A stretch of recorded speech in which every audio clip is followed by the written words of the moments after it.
For all those who don't know us, we are PEP.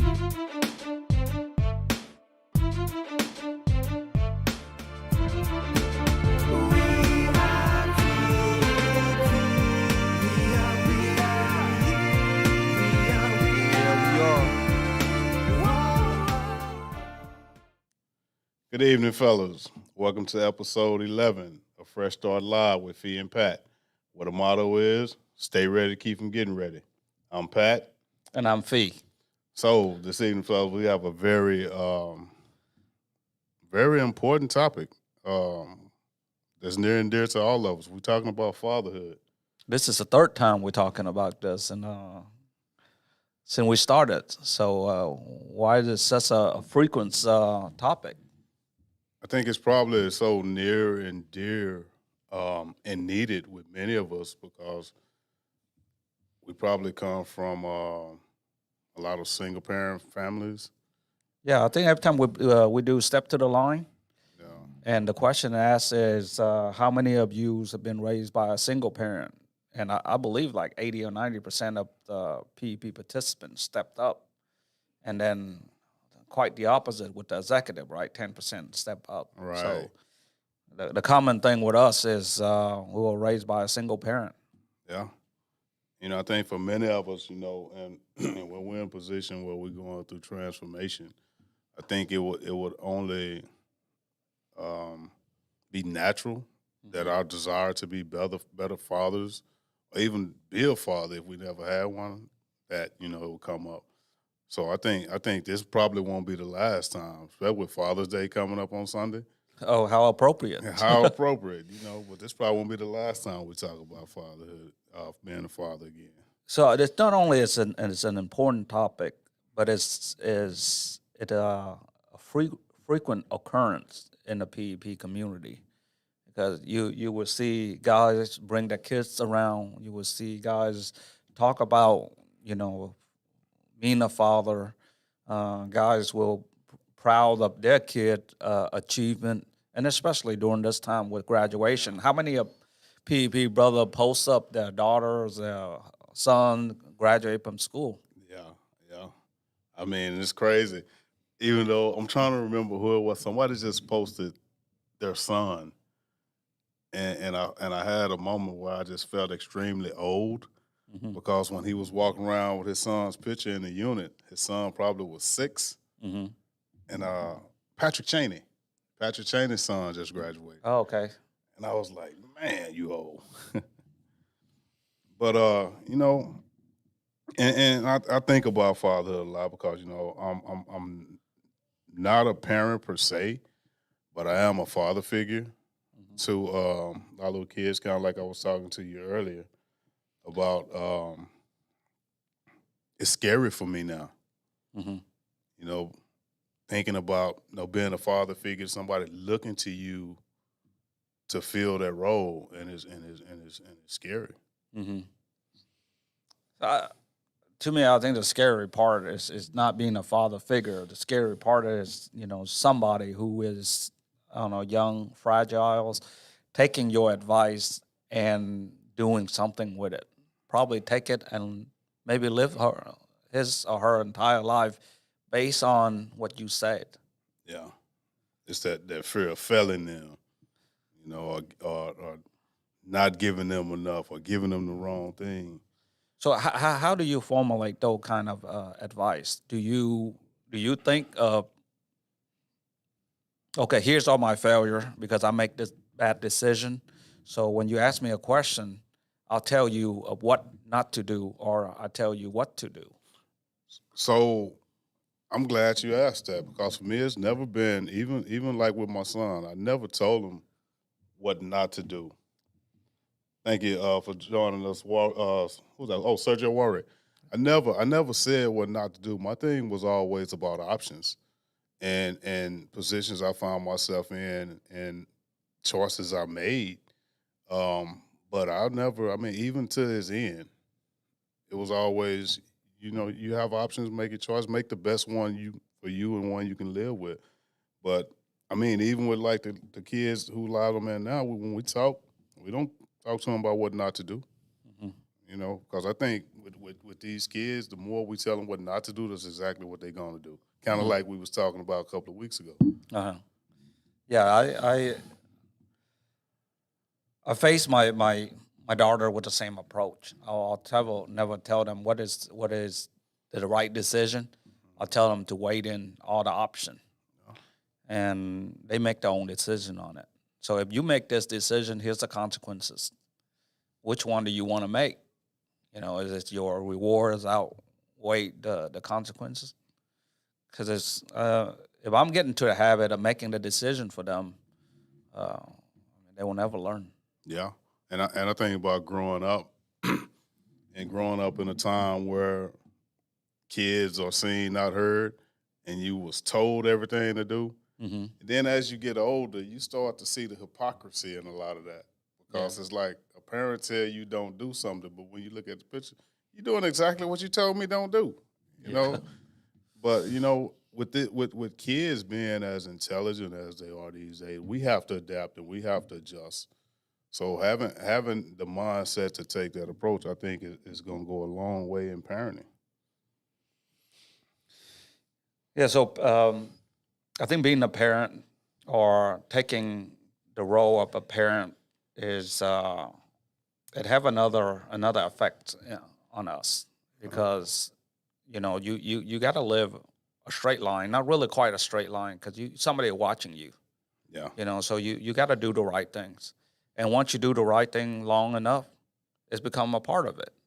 yeah, And it's that's why some people say, "Oh, I live for my kid." I think you're actually living for yourself, but you want to have you want your kid to emulate the best of you. So you gotta walk the walk. yeah, And once you do that long enough, and that become who you are. yeah. You know, and I was talking about this, I think, with Al. Me and Al was talking with the executive about this. You know, people like to harp on the success and recidivism of PEP.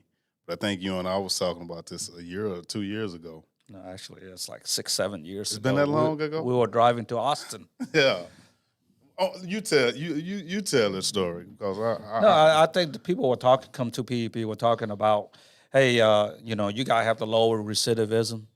You know, and we so proudly say, yeah, we have to lower recidivism, but really, our low recidivism is nothing compared to, you know, our children having zero recidivism.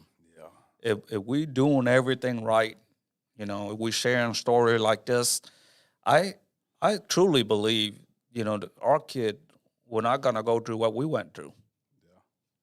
and that's real because we've already experienced that, and you know, this is the real world. This is what's available. So, what the national statistics say about if a child had a parent that went to prison, what is the likelihood of that? 7 out of 10 will go to prison. So that's 70%. Yeah, If a child had both parents went to prison, it's about 90-something%, right? So naturally, if they're using the same statistics on, you know, PEP brother, so 70% of our kids will go to prison. But based on what you have seen PEP in the last, I don't know, 12, 13 years, what would you say a recidivism rate of our kid would be? I think there's only one guy who's even entered into the criminal justice system. Mm. I'm trying to remember. It was somebody, Casey. Only one person I know who mentioned that his son had even entered. Yeah. But I'm not sure of the factual percentage. But I know that it's not 70%. Yeah, no, definitely. It's not even 70%. I mean, Yeah. it would be somewhere about close to a 0%. Yeah. And actually, today's story of our guest is really a highlight that, you know, why we believe it's a 0%. Most definitely. Most definitely. Most definitely. And now it's time for our weekly reconnaissance. And this is the PEP blind date time. You know what? I think I remember who Sandro is. Little Sergio. He had a fall partners, right? Fall partner. His fall partner, both of them went to PEP. Really? Is that right? say something on there. Type something. Let us know. I know he only about this tall. He used to like just come up to I know my waist. he's a graphics guys, and Yeah. I believe his fall partner went to PEP too. Okay. So XCOM Fitness, we see you as usual. Appreciate you. Sandro, I hope you haven't left. all right. So we have blind date number 1, and his name is Clinton. He's a graduate at the Cleveland Unit, and he had been home close to 11 months. Blind date number 2 is Anderson. Anderson was only able to complete the correspondence course on the inside, and he was released a month ago, and he's now living at Integrity House. Actually, they live in the same house, so this is not quite a blind date. Maybe they'll get a free meal and PEP on the cool. That's what it is. but let's see what he have to say. Go. Hello, my name is Clinton Free, aka Santa. Don't forget the milk and cookies. Ooh. I would like to talk about servant leader mentality. I was blessed to have a gentleman, Anderson Brodus, come to my house where I live, and I took him underneath my wing, just like the PEP alumni did me. I noticed that he didn't have a way to get to E-School since they opened E-School back up to go to the office. So I volunteered to take him, make sure he's there every week for his E-School. And any other places he has to go, and be a mentor to him at all times. Thank you. Have a good day. All right, fellas, y'all heard it. Man, we can't stress how important, man, or how significant a lunch or a breakfast or a dinner with a new guy is coming from one of you guys who've been out navigating. So don't miss your opportunity for a reconnaissance mission or the opportunity to join the Reconn Unit. Contact Harvey Fee, myself, your life caddy. But I was challenged, so I'm going to do one for next week. All right. So you really haven't met some of the Leadership Academy guys, so I think it'll be a truly blind date for you. Yeah, so and the crazy part about it, I'm going to pick a house out of a hat, and I'm just going to go. And I may take 2 guys, I know, but I'm going to take one. This is a date, one and one. Now I'm going to take one as a date, and then I'm going to go back and just take one on GP. Okay. A double date. A double date. So, since we're talking about fatherhood, man, I think we couldn't have picked a better person to bring in as our guest tonight. A guy who is another level brother to me. I had the opportunity to be the best man at his wedding, and you can find me at his house most weekends with a plate, eating food. His family is really my family, all the way to his sister-in-laws. Think they can tell me what to do. So without further ado, let's bring our old Cookie, Class 7 graduate, Said to the table with us. Cookie. Cookie. Sweet one. You got a jingle for that? No, I don't have a jingle for it. We need to figure out how you going to own that. Milk and How will you own Cookie? Well, when Kat gave me the name Cookie, it was like, wow. She said, Cookie. I'm like, Cookie? Hold on now, but that's what it was, Cookie. Okay. So, my brother, you've been sitting there listening to us. We talking about fatherhood, and I think the last 2 weekends from that standpoint has been special moments for you personally, And I think you kind of led into it a few minutes ago when you talking about was an example of that, because it's something I told his son on Sunday about the statistics and breaking cycles. Mm-hmm. I guess I ask you this: growing up, was your father present in your life? No, he wasn't. It's a stepfather. Many men, but not a father. I think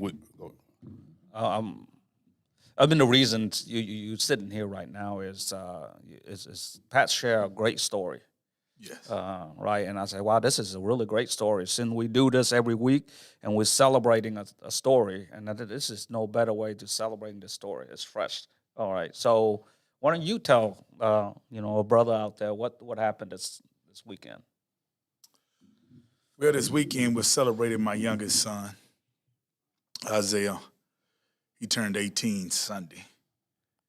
And biologically, he's not my son. I married his mother. And at the party, we celebrated him. And then he celebrated me by asking me to adopt him, which was touching for me. Because I've been in his life since he was 6 years old. His biological father wasn't there, in and out of prison. And so I took him under my wing, and hey, that's my son. Okay, that's amazing. So you just saying that you grew up without a father, right? Yes. Where do you learn, or what does it inspire you to be a person to your son, to be a good father for him to the point where he want you to adopt him? Well, from my experiences by my father not being there, by me running the streets and getting in trouble, in and out of prison, I sat back and I realized that, hey, I can't keep going this way. I had a son when I got incarcerated the second time. I had my own son, and I wasn't there for him. So I said I wanted to break the cycle. And so the thing is, I broke the cycle when I was released. And I got into PEP. I see the brotherhood, how it was. And I said, I got to do better. And so when I came, I went to the halfway house. And my son, when I moved out and everything, my son came down to live with me. And that's what really just inspired me. I see how touching it was for him to be around me. Then when I met my wife, her son, it was like, hey, man, okay. And so that's what. So really what happened the first time he saw you? When the first time he saw me, he ran up to, he was 6 years old, he ran up to me and grabbed me on my right leg and said, Dad. And I'm like, man, hold on now. Yeah, but since that day, that was October the 15th, 2009. Just, he must make a really impression on you that you remember the date. Yes, I remember the date. That's the date I moved with him and his mother. So there's a picture hanging in the Dallas office right now. It used to be inside the unit. And it's, I know you remember the picture. It's a picture of Said, T. Hornsby, and Said's son sitting on both of their shoulders. Yeah. Yeah, I think that's a great picture. So some of our brother out there actually got into a marriage with, the wife already have a kid with someone else, being I guess in the world called a stepfather. Yes. What kind of advice do you have for those guys to be the father that you are to your son? What advice I would give anyone is to be yourself, and be the man that makes the child want to lean on you more, be around you. Because for one, if a kid don't feel comfortable with you, they're not going to gravitate toward you. And so the thing is, I was just being who I was, and my son, spending time with him, loving on his mother. He see me loving on his mother, treating her right with the utmost respect. And so that made him let his guards down to gravitate towards me as a father. What are some of the difficult moments that you have? The difficult moments with him was going through school. It was challenging in school. I had to be there, keep getting on him. He started failing in school. And I was telling him, hey, mama, whoop your butt. If you don't come on with it, let's go with it. So I kept pressuring him and, come on with it because, hey, you could do it. It's embedded in you, So What was the payoff on that? He graduated. Yes, he did. So we got to celebrate him 2 weeks in a row. Yes. So I know you're also a business owner, and you're on the road a lot of times. So Yes. your schedules is difficult. How do you balance it? Well, I balance it because me and my wife, we have a great understanding. And the thing is, she know, hey, if I don't work, we don't eat. So, but That's some balance.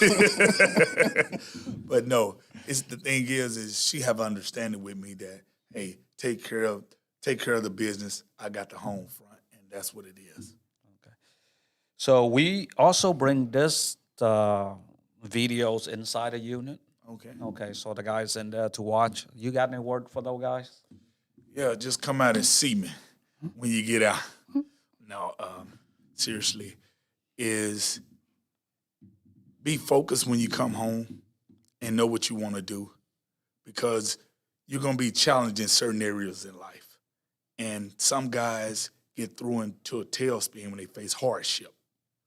And I would just tell them, hey, stay rooted and grounded and stay connected to some people who's grounded.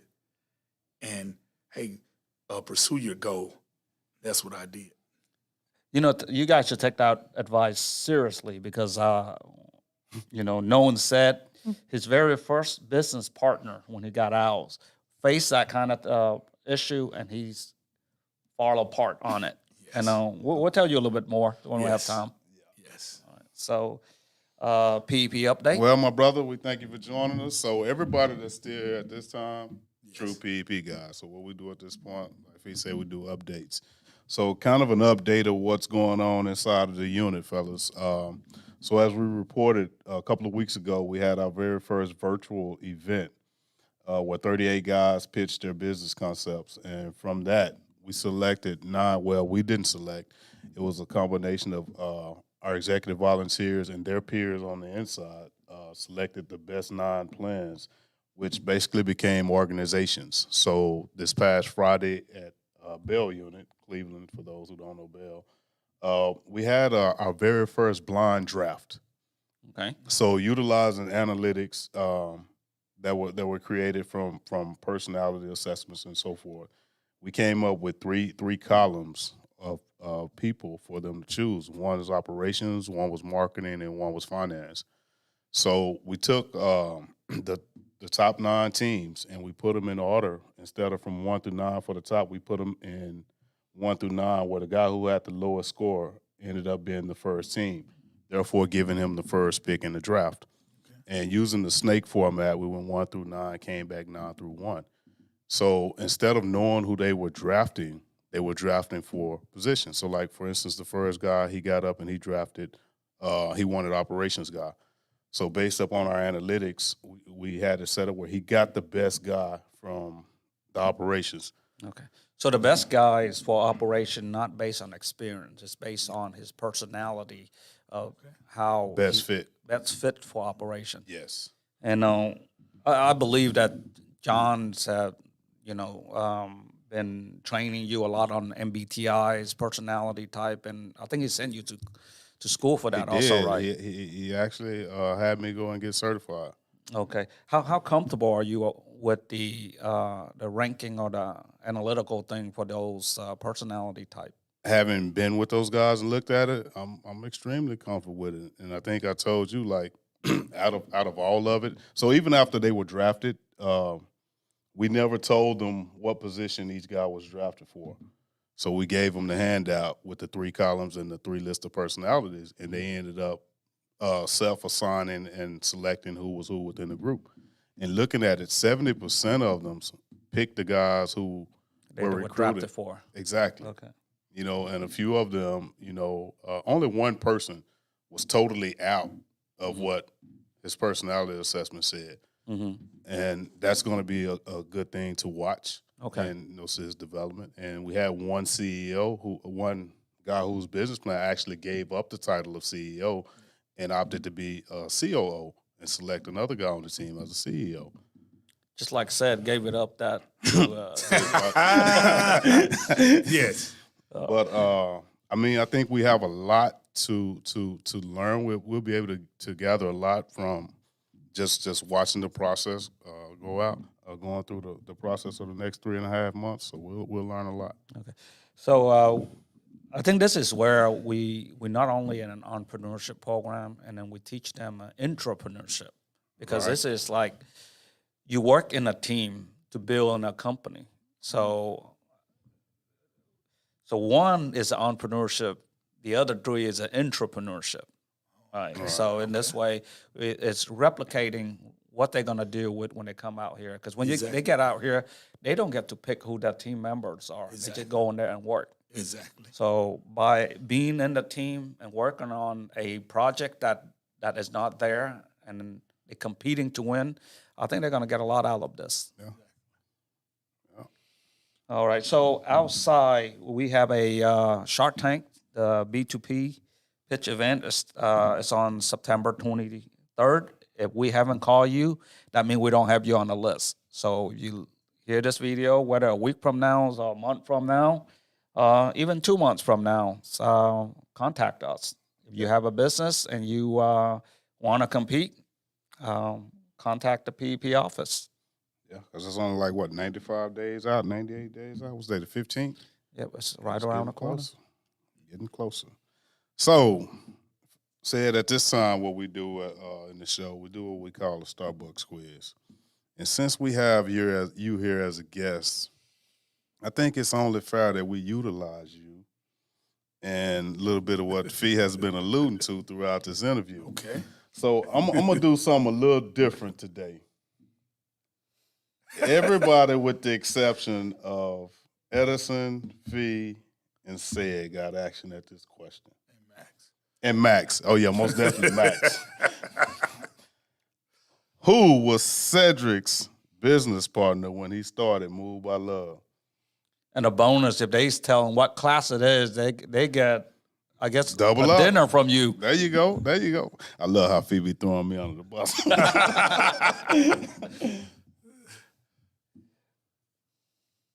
We have a question. We have a question from Richard Neal.